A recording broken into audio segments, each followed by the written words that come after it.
தோழமை சொந்தங்களுக்கு பணிவான வணக்கங்கள். அன்புடன் கேவிஎஸ்.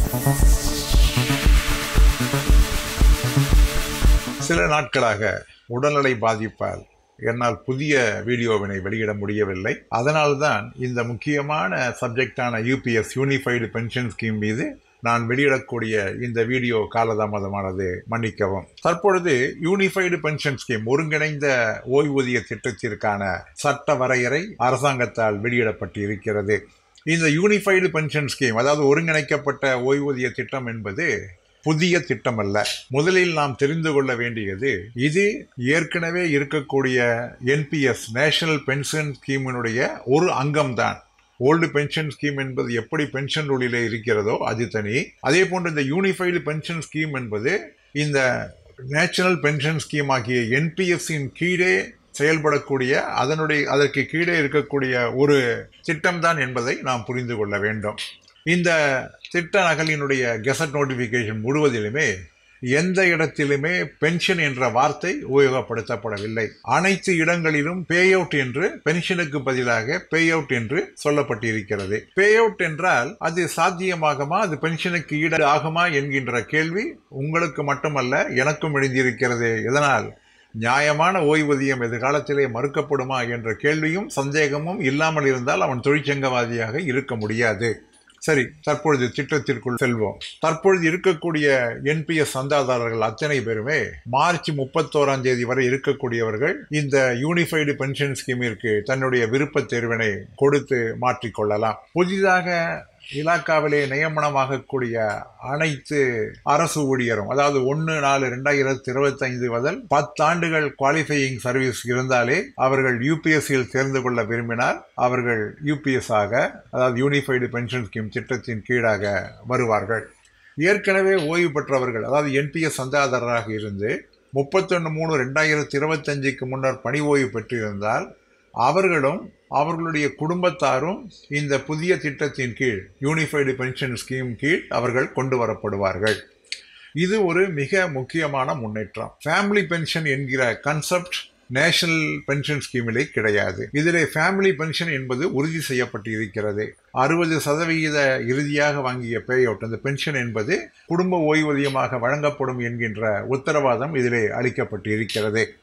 ஒருவர் விருப்பத்தின் அடிப்படையிலே இலாக்காவில் பணியில் இருந்து ஓய்வு பெற்றால் அவர்கள் 25 ஆண்டுகள் சேவை புரிந்திருந்தால் மட்டும் அவர்களுக்கு இந்த யூபிஎஸ் திட்டத்தின் கீழ் கொண்டு வர முடியும். ஆனாலும் அவர்கள் 25 ஆண்டுகால சேவை முடித்திருந்தாலும் அவர் ஏற்கனவே கொடுத்திருக்கக்கூடிய ரெக்கார்டுகளின் அடிப்படையில் என்று அவருடைய சூப்பர் அனிவேஷன் 60 வயதை பூர்த்தி செய்கின்றாரோ அந்த தேதிக்கு பின்னால் தான் அவருக்கு யூபிஎஸ் பென்ஷன் என்பது வழங்கப்படும். அதுவரை தொடர்ந்து அவர் சந்தா செலுத்தி கொண்டிருக்க வேண்டும். என்பிஎஸ்சிற்கான அந்த 10% சந்தா என்பதை அவர் தொடர்ந்து செலுத்த இருக்க வேண்டும் என்பது இந்த திட்டத்திலே குறிப்பிடப்பட்டு இருக்கிறது. இது வாலண்டரி ரிட்டையர்மெண்டிலே செல்பவர்களுக்கு பாதகமான ஒன்று என்பதை நாம் புரிந்து கொள்ள வேண்டும். ஒரு ஊழியர் வேலை நீக்கம் செய்யப்பட்டாலோ அல்லது இலாக்காவிற்கு தகுதிகளை என்று ரிமூவ் செய்யப்பட்டாலோ அவர்களெல்லாம் இந்த திட்டத்தின் கீழ் கொண்டு வரப்பட மாட்டார்கள். ஒருவர் தன்னுடைய வேலையை ராஜினாமா செய்தால், வாலண்டரி ரிட்டையர்மெண்ட் என்பது வேறு, அதற்கு யூபிஎஸ் பென்ஷன் உண்டு. ஒருவர் தன்னுடைய வேலையை ராஜினாமா செய்தால் அவர்களுக்கு இந்த யூபிஎஸ் என்பது கிடையாது. இந்த என்பிஎஸ்ஸில் இருந்து யூபிஎஸ்ஸிற்கு விருப்ப தேர்வு செய்வது என்பது ஒரே ஒரு முறைதான் செய்ய முடியும். பின்னால் அதை திரும்ப பெற முடியாது. அதற்கான நாட்கள் எல்லாம் விரைவிலே மத்திய அரசு வெளியிட இருக்கிறது. ஆக ஒன்றை நாம் தெளிவாக புரிந்து கொள்ள வேண்டும். யூபிஎஸ் திட்டம் நமக்கு பலனளிக்குமா அல்லது என்பிஎஸ் பலனளிக்குமா அல்லது ஒரு 20 ஆண்டுகளுக்கு பின்னால் என்னென்ன மாற்றங்கள் ஏற்படும் என்பதையெல்லாம் முன்கூட்டியே சரியாக சற்று சிந்தித்து தங்களுக்கு எது சரியெனப்படுகிறதோ அதன்படி விருப்ப தேர்வு செய்யப்பட வேண்டும் என்பதுதான் என்னுடைய தாழ்மையான வேண்டுகோள். ஏனென்றால் ஒரு முறை விருப்ப தேர்வு செய்துவிட்டால் அதிலிருந்து திரும்ப முடியாது என்பதுதான் இந்த ஆணையிலே இருக்கிறது. புதிதாக ஒருவர் என்ரோல் ஆக வேண்டும் என்றால் ஃபார்ம் A1 தற்பொழுது இருக்கக்கூடிய எம்ப்ளாயீஸ் ஃபார்ம் A2 தன்னுடைய விருப்பத்தினை யூபிஎஸ்ஐ தேர்ந்தெடுத்து விண்ணப்பம் வழங்கிடலாம். சரி, இனி அடுத்ததாக என்ன சந்தா தொகை, இந்த பணம் எப்படி பராமரிக்கப்படுகிறது என்பதை பற்றி பார்ப்போமா? ஒவ்வொரு தனிநபரும் 10% அவருடைய மாதாந்திர ஊதியம், டிஏ as well as பே இரண்டையும் சேர்த்து 10% என்பது செலுத்திட வேண்டும். அதற்கு இணையான அமௌண்ட் என்பது அவருடைய இண்டிவிஜுவல் கார்பஸ், அவருடைய வைப்பீட்டிலே அதற்கு இணையான 10% பிடித்தம் செய்யப்படுகிறது, 10% அரசு வழங்குகிறது, 20% என்பது ஒருவருடைய இண்டிவிஜுவல் கான்ட்ரிபியூஷனிலே வைக்கப்படுகிறது. இதற்கு மேலாக 8.5% தொகையானது, ஒரு அரசு ஊழியருடைய 8.5% ஊதிய தொகையானது அரசாங்கம் தனியாக யூபிஎஸ் டு போல் கார்பஸ் என்பதிலே சேர்த்து வைக்கிறது. அதாவது தற்பொழுது என்பிஎஸ்ஸிலே 10% அரசாங்கத்தினுடைய பணி 14%. இனிமேல் 10% மட்டும்தான் ஊழியருடைய கணக்கிலே வரப்படும். அதற்கு பதிலாக 8.5% என்பது தனியாக ஒரு கார்பஸ் அமௌண்ட்டாக சேர்த்து வைக்கப்படும். அந்த அமௌண்ட் என்பதுதான் அஷ்யூர்டு பே அவுட். ஒருவருக்கு, அதாவது பெற வேண்டிய மினிமம் பென்ஷனுக்கு குறைவான தொகை தான் அவருக்கு தகுதி இருக்கிறது என்றால் அதை வழங்குவதற்கு இந்த நிதியில் இருந்து எடுத்துதான் வழங்கிட வேண்டும். அதே போன்று பெஞ்ச் மார்க் கார்பஸ் என்பது அறிமுகப்படுத்தப்படுகிறது. இன்னும் பிஎஃப்டி ஆர்டிஏ அது குறித்த விளக்கமான தகவல்களை வெளியிடவில்லை. அதாவது இந்த பிடித்தம் செய்யக்கூடிய அந்த அமௌண்ட் எந்த வித்ராயிலும் இல்லாமல் ஒரு டிஃபால்ட் இன்வெஸ்ட்மெண்ட் பேட்டர்னாக ஒரு இடத்திலே சேர்த்து வைப்பதற்கான அந்த பெஞ்ச் மார்க் கார்பஸ் என்பது உருவாக்கப்பட இருக்கிறது. ஒரு சில தனிப்பட்ட நபர்களுடைய இண்டிவிஜுவல் கார்பஸ் என்பது தேவையான பெஞ்ச் மார்க்கிற்கு அளவு இல்லாமல் இருந்தால் இந்த அடிஷனல் கான்ட்ரிபியூஷன் என்பதை அவர்களுடைய ஓய்வு பெறுவதற்கு முன்னதாகவே கொடுத்து அதை சரி செய்யப்பட வேண்டும் என்றும் சொல்லப்பட்டிருக்கிறது.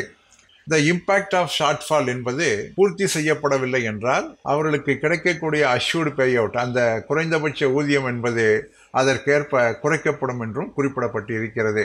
ஆக இதில் 2 மிக தெளிவான விளக்கங்கள் தேவை. இந்த ஷார்ட்ஃபால் ரெப்ளிஷ்மெண்ட் என்பதும் பெஞ்ச்மார்க் கார்பஸ் என்பதும் எப்படி அதை ஈடுகட்டுவது, இவை குறித்து மிக விளக்கமான ஆணையை நிதி அமைச்சகத்திடம் இருந்து நாம் எதிர்பார்க்கின்றோம். ஒருவர் இலாக்காவில் இருந்து ஓய்வு பெற்றுவிட்டால் மேற்கொண்டு அவர்கள் இந்த சந்தா தொகையினை செலுத்த வேண்டிய தொகை என்பது கிடையாது. இந்த தொகையானது தேர்ந்தெடுக்கக்கூடிய உரிமை, அதாவது அதை சார்ந்திருக்கக்கூடிய ஊழியர்களிடமே இருக்கிறது.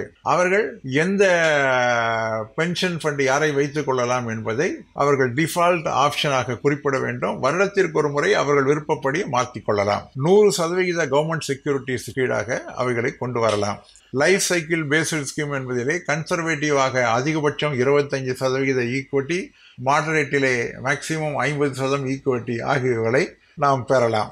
அதே போன்று வருடம் பென்ஷன் ஃபண்ட் அத்தாரிட்டி என்பது ஏற்கனவே நாம் விருப்ப தேர்வு செய்திருக்கக்கூடிய அந்த கம்பெனிகள் அவைகளுடைய பர்ஃபார்மன்ஸ் குறித்த விவரங்களை கொடுத்து நீங்கள் என்ன விரும்புகிறீர்கள் என்கின்றதை அறிந்து கொள்வதற்கு வசதி செய்து தரப்பட வேண்டும்.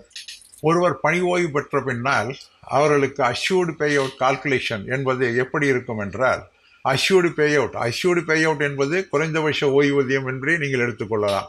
12 மாத சராசரி ஊதியத்தினுடைய 50% என்பது அடிப்படை சம்பளமாக கொண்டு, அதை தவிர குவாலிஃபையிங் சர்வீஸ் ஃபேக்டர், தகுதி படைத்த சேவை அந்த காரணிகள், இவற்றை பெருக்கி வரக்கூடிய தொகை தான் நம்முடைய அஷ்யூர்டு பே அவுட்டாக இருக்கும். ஒருவர் 25 ஆண்டு கால குவாலிஃபையிங் சர்வீஸ் பெற்றிருந்தால் அவர்கள் முழுமையான தொகைக்கு அவர்கள் தகுதி படைத்தவர்களாகின்றார்கள். ஒரு மினிமம் கேரண்டி அமௌண்ட் என்பது 10,000 ரூபாயாக இருந்திடும். 10,000 ரூபாய்க்கு டிஏ என்பது உண்டு. 10 வருடங்கள் குவாலிஃபையிங் சர்வீஸ் என்பது கட்டாயமாக இருக்க வேண்டும். இந்த குவாலிஃபையிங் சர்வீஸ் ஃபேக்டர் என்பது அவர்கள் இலாக்காவிலே தொடர்ந்து செயல்பட்டு கொண்டிருக்கக்கூடிய அதே பழைய அடிப்படையிலே தான் அவைகள் அமையும். ஏதேனும் முன்னதாக என்பிஎஸ்ஸிலே வித்ராயல் பெற்றிருந்தால் அவைகளெல்லாம் பே அவுட்டிலே அட்ஜஸ்ட் செய்யப்படும். பென்ஷன் ஃபண்ட் அவைகள் தனியாக இது குறித்த விவரங்களை, அதாவது சென்ட்ரல் ரெக்கார்ட் கீப்பிங் ஏஜென்சி என்பது எப்படி செயல்பட வேண்டும் என்பதை பற்றி விளக்கமான அறிக்கையினை வெளியிடும். ஃபேமிலி பென்ஷன் என்பது 60% அளவிற்கு அமையும். டியர்னஸ் அலவன்ஸ் என்பது அந்த பே அவுட்டுக்கும் ஃபேமிலி பே அவுட்டிற்கும் உண்டு. இவை தவிர ஓய்வு பெறக்கூடிய நேரத்தில் 10% பேசிக் பிளஸ் டிஏ ஒவ்வொரு 6 மாதத்திற்கும், அதாவது ஒரு வருடம் என்று இருந்தால் 20% குவாலிஃபையிங் சர்வீஸுக்கு ஏற்ப வழங்கப்படும். இது கம்யூட்டேஷன் தொகைக்கு ஒரு மாற்றாக நாம் ஏற்றுக்கொள்ளலாம் அல்லது மறுக்கலாம். திஸ் லம்சம் பேமெண்ட் அதனால் கொடுப்பதனால் அதனுடைய அஷ்யூர்டு பே அவுட்டிலே எந்த விதமான குறைபாடும் இருக்காது. ஒருவர் ஓய்வு பெறுகிறார் என்றால் ஹெட் ஆஃப் த ஆஃபீஸ் உடனடியாக கிளைம் ஃபாரத்தை 6 மாதத்திற்கு முன்னதாகவே அளித்திட வேண்டும். அவைகள் பே அண்ட் அக்கவுண்ட்ஸ் ஆஃபீஸருக்கு அனுப்பப்பட வேண்டும். Claim form, spouse details form D, KYC document, PAN, bank details, resident signature இவைகள் அந்த டாக்குமெண்ட்டுடன் இணைத்திருக்க வேண்டும். பே அண்ட் அக்கௌண்ட்ஸ் ஆஃபீஸர் அவருடைய டோட்டல் கார்பஸ் என்ன இருக்கிறது, பெஞ்ச் மார்க்கின் படி சரியாக இருக்கிறதா, எப்படி பே அவுட்டை நிர்ணயம் செய்யலாம் என்பதை நிர்ணயம் செய்திட வேண்டும். இவைகளெல்லாம் நல்ல கார்ப்பரேட் நடைமுறைக்கு ஒப்ப எந்த விதமான குற்றச்செயல்கள் நடைபெறாமல் டேட்டா என்பது பேக்கப்பினுடைய கண்டினியூடன் PFRDAவினுடைய டைரக்டிவில் செயல்படும் என்று குறிப்பிடப்பட்டிருக்கிறது. இவைதான் இந்த யூனிஃபைடு பென்ஷன் ஸ்கீமிலே இருக்கக்கூடியது. இதனுடைய சாதகம் என்ன, பாதகம் என்ன? முதலிலே நாம் ஒன்றை தெரிந்து கொள்ள வேண்டும். இந்த UPS என்பது NPS திட்டத்தின் கீழ் இருக்கக்கூடிய ஒன்றுதானே தவிர அது தனியானதல்ல. CCS பென்ஷன் ரூல்ஸ் என்பது தனி, NPS என்பது தனி. அந்த NPSற்குள்ளாகத்தான் UPS என்பதை நாம் அறிந்து கொள்ள வேண்டும். அல்லது NPSக்கு மாற்றாக UPS வந்தது என்றும் நாம் நினைத்து கொள்ள வேண்டாம். இந்த UPS என்பது பலனளிக்கிறதா என்று பார்த்தால், ஏற்கனவே NPS கீழின் பெறக்கூடிய அந்த ஆன்யூட்டிக்கு எந்த விதமான டியர்னஸ் அலவன்ஸ் என்பது கிடையாது. ஆனால் இந்த பே அவுட்டுக்கு அவ்வப்பொழுது ஏற்படக்கூடிய அந்த DA உயர்வு என்பது இனி தொடர்ந்து வழங்கப்படும். அதே போன்று 2014 முதல், அதாவது 10 ஆண்டுகள், 2004 முதல் 10 ஆண்டுகள் NPS இருந்தவர்கள் தான் இந்த திட்டத்தின் கீழ் கொண்டு வரப்படுவார்கள்.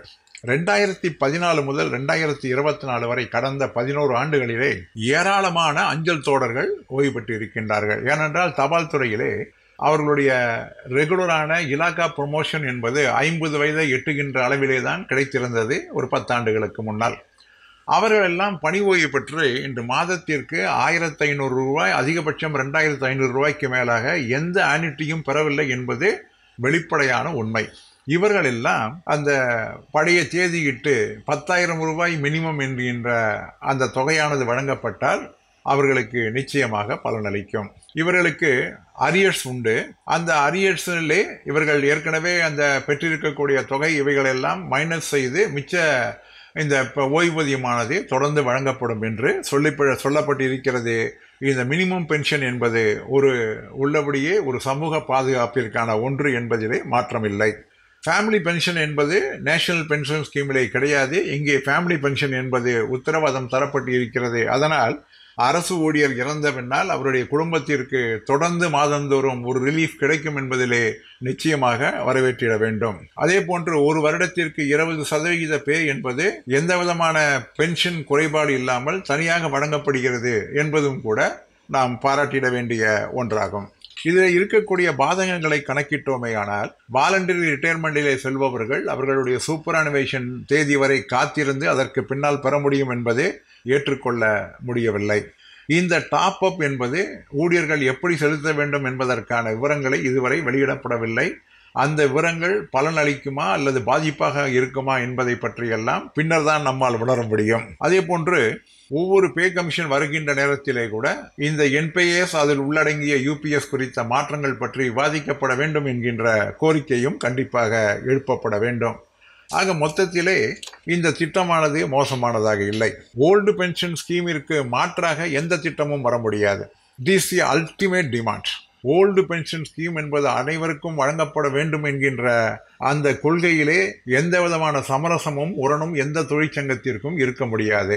ஆனால் அது சாத்தியம் இல்லை என்று தொடர்ந்து மறுக்கப்பட்ட சூழ்நிலையிலே NPSக்குள்ளாக ஓரளவு மாற்றங்களுடன் UPS வந்திருக்கிறது என்றால் அதை நிச்சயமாக வரவேற்கத்தான் வேண்டும். இதனால் நிச்சயமாக அஞ்சல் துறையிலே பல ப்ரொமோட்டிகள் GDS-ஆக இலாக்காவிலே சேர்ந்து போஸ்ட்மேன், தபால்காரராக, எழுத்தராக சேர்ந்தவர்கள் எல்லாம் நிச்சயமாக பலனடைய போகின்றார்கள். அவர்களுக்கெல்லாம் இது பயனாக இருக்கும். அதே போன்று ஒருவர் 20 ஆண்டு கால சேவை முடித்தவரை அவர்கள் இலாக்கா பணியிலிருந்து ஓய்வு பெற்றால் அவர்களுக்கும் கூட இது சாதகமாக இருக்குமே தவிர பாதகமாக இருக்காது.